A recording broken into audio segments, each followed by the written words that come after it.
ATP e fosfocreatina. Bom, o ATP é a molécula energética para a contração muscular. A questão é que nós só temos em torno de 1 a 2 segundos de ATP para a contração.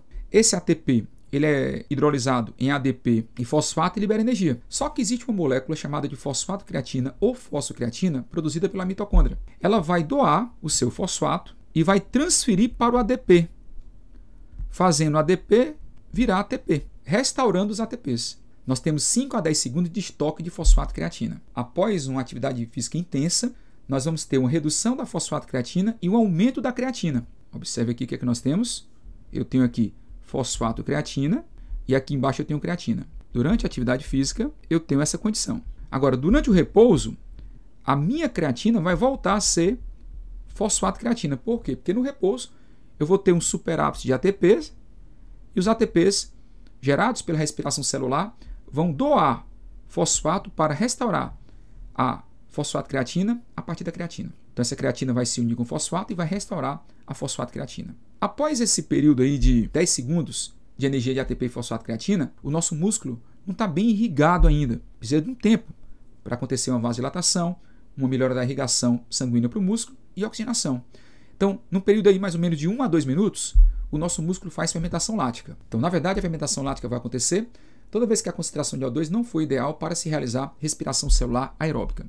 Então, em situações de baixa concentração de oxigênio, acontece a fermentação lática, realizada pelas fibras musculares esqueléticas, importante para a produção de energia extra para tecidos animais em anaerobiose, ou seja, em baixas concentrações de O2, e, no caso, leva à fadiga muscular. Então, a gente sabe que a fermentação lática, a primeira etapa dela é a glicólise.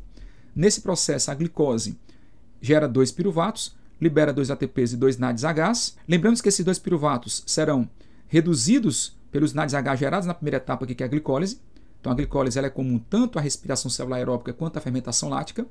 Esses hidrogênios aqui vão ser passados para o piruvato, formando, então, o ácido lático lactato. Esse lactato em excesso no músculo, associado também, muitas vezes, ao ácido carbônico, provoca a fadiga muscular, que é aquela sensação de queimação, que para e começa a aliviar quando a gente para a atividade física intensa. Quero lembrar vocês que a principal fonte energética para uma corrida de longa distância é, claro, a respiração celular aeróbica.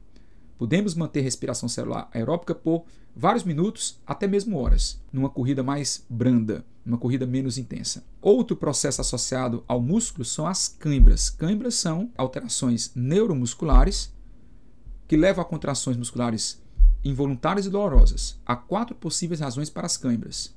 Nós temos aí a perda de sódio, que acontece devido ao suor intenso. Durante a atividade física intensa perdemos muito suor, perdemos muito sódio.